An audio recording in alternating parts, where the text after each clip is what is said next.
Hi, I know that I haven't been doing a lot of live streaming lately. I've been doing a lot of writing too. One of my articles should be coming out later. I'm probably gonna put the link back in here a little later. I'm not gonna be on here for very long right now, but I do want to tell you that 4:30 Eastern time, I do have a a longer chat with Mikhail, who is a GOP activist here in Ohio. So please tune in. But the subject of this short video is more about talking. What does solidarity mean? What does it mean to belong to a group and have to have solidarity with their ideas? That's something I'm not really a fan of.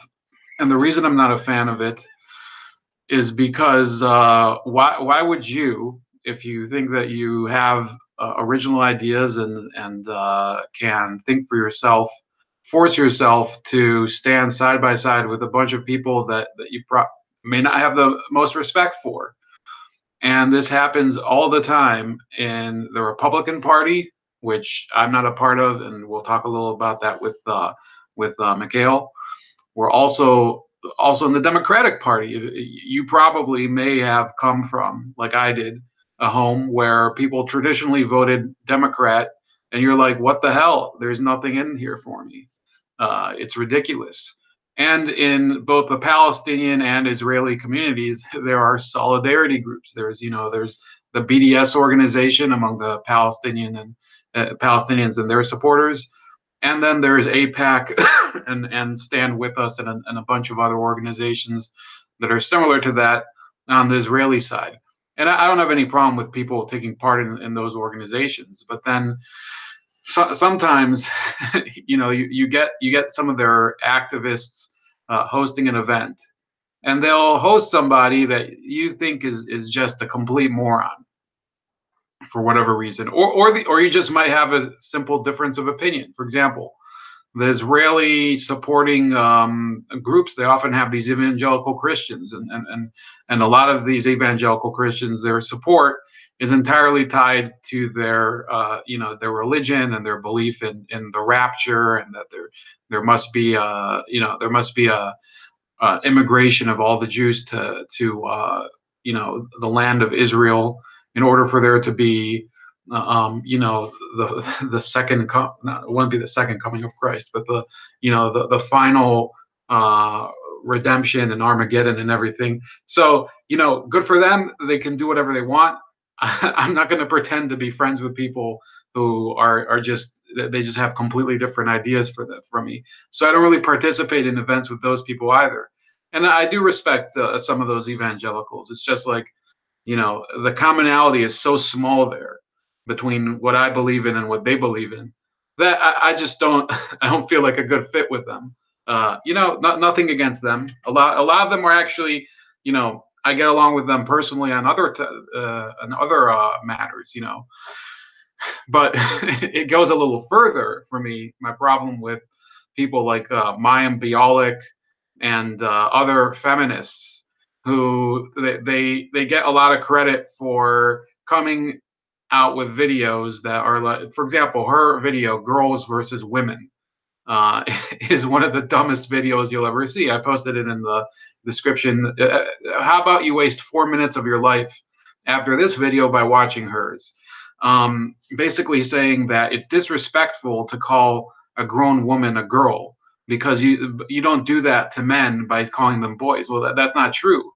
And in my Hard News Network piece that's gonna probably be published today, I actually go into that. People ask me all the time, uh, especially women. For example, a few weeks ago, I was with some coworkers were going to lunch, and I was asked, and I had to go. I think I had to go buy something at the liquor store because it was Friday, and I was asked, why didn't you go to lunch with the boys? I said, well, I had to go do some shopping. So nobody took offense to that. It was pretty much a routine thing. Mayim Bialik has a problem with calling women girls, and for me, somebody and she is an intelligent person. She's a neurologist, by the way. For those of you that don't know who she is, she's the I think she's the co-star of The Big Bang Theory. I remember her when I was a kid. There was a show called Blossom, and she's a pretty vocal feminist, a pretty vocal Jewish feminist, which is, is the worst fucking kind in the world, because it's a mix of somebody that thinks they're wise enough to be your mom and too good to be your girlfriend. So that's like the worst combination in the world. And I don't care if it sounds anti-Semitic to say that, because I'm Jewish myself. I've had experience talking to enough women like this in my life that they fit, either teachers or coworkers or people that I've had to work for, or people that I've had to deal with, in what I call it, congregations I've been a part of, that they just think that the most important thing in the world right now is that certain things that men are traditionally allowed to do are not open to women, even though they don't give you any more power. And in some cases, they actually, they wouldn't help advance the cause of women's rights. So a couple of days ago, somebody posted a feature of her going to Israel and saying that she's going to take part in an anti-Semitism forum on March 19th through 21st. And that's her right. And I posted, and this guy, he's an Iranian Jew from Los Angeles. He's like, yeah, this is amazing. She's going to go there. I'm like, no, no, no, no, no, no. Keep her away. She's awful. And I don't want to, and, I live in Ohio, but I don't, anywhere that she is, I don't want to be. And indeed, the talk is about hate speech online and bullying and stuff like that. Now, I think she's going to try to attribute some of the reactions to the fact that she is that she's Jewish and that her critics are anti-Semitic, and there probably are some, but she she should probably pay attention to the fact that some people don't like her because she's a bitch and she's bossy. And that's another thing. There was another video. I think it might have been her, but it might have been somebody else, where they said that they should ban the word bossy because it's misogynistic, because it implies that women shouldn't be in roles of authority.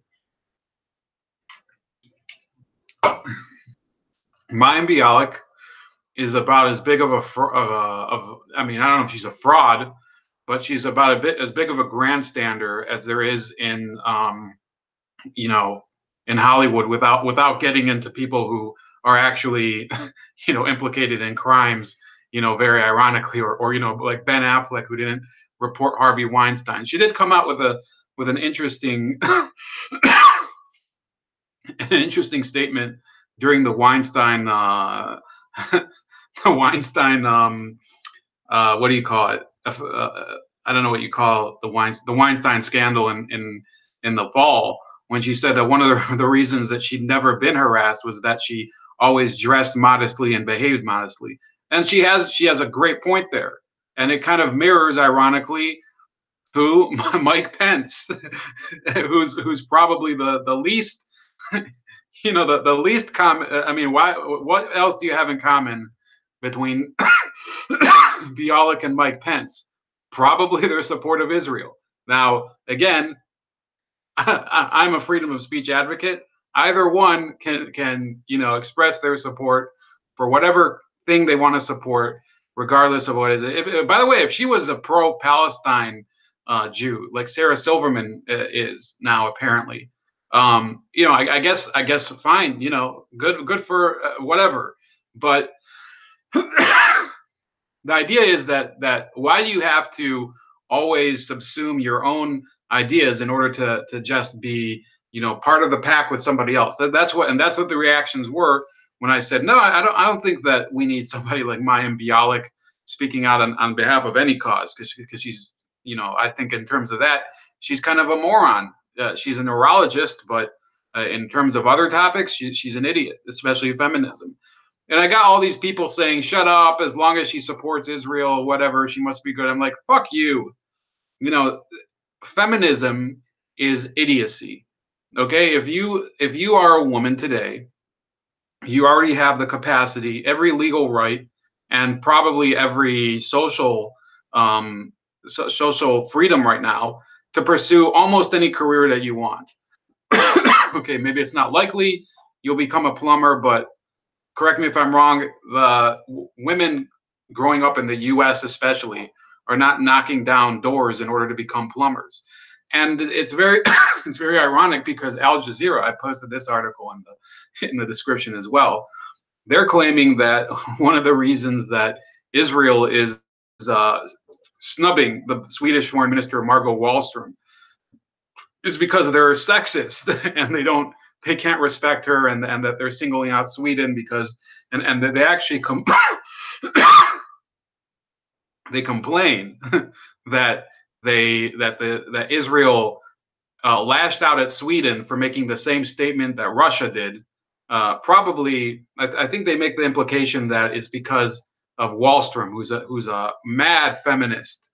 It doesn't matter that Wallström, I think she went to was it Saudi Arabia or Iran, and she donned the headscarf along with several other Swedish feminist cabinet members. So you have these cabinet level members in Sweden, the most feminist country in the world, and they go to Muslim countries and they put on the hijab. Very feminist of you. That's why, if anybody is associated with these types of feminism, the whole abolish the patriarchy crap and stop calling women girls or whatever. I don't give a fuck if you support anything that I support. We're indifferent. I'm just going to be independent. I don't care if people don't stand with me. Okay, if people in the comments are calling me a motherfucker, let's see if there is anybody today. That's fine. J-Man, why don't you chime in? You can Pinochet. A Swede speaks. I'm sure if a Swede speaks, I'm fine with him criticizing me because I'm free to criticize Sweden. I see these people here: Pinochet, Swede speaks, J-Man, truth speaker. He says calling feminism ignorant was way too nice, so I'll say that what it is really is for everyone here. Feminism is the slave master's doing. If I'm your slave master and I don't want to fight your men, I will just brainwash your women and I will never have to fight. Yeah, that's possible. But look, feminism once was a noble cause because there were many careers where women should have had the capacity to advance in, and they couldn't. And there were certain rights that they didn't have. This was in the suffrage movement, the right to vote. And yeah, I think we might not like it that they can vote, but there's no reason rationally why they can't vote. Some of us don't want them to drive, but it's really a question of how many things can you deny to somebody with a real rationale behind them. And nowadays it has nothing to do with adding more rights for women. It's all about getting respect for women, and there's nothing that the law can do to force people to give respect for anything. So please tune in later at 4:30 for Mikhail. I am going to get out of here, and I'll see you later. But let me know what you think in the comments below. Once I have my article published and out, I'll put it into the description below. And that's all for right now. Please subscribe, share, and comment.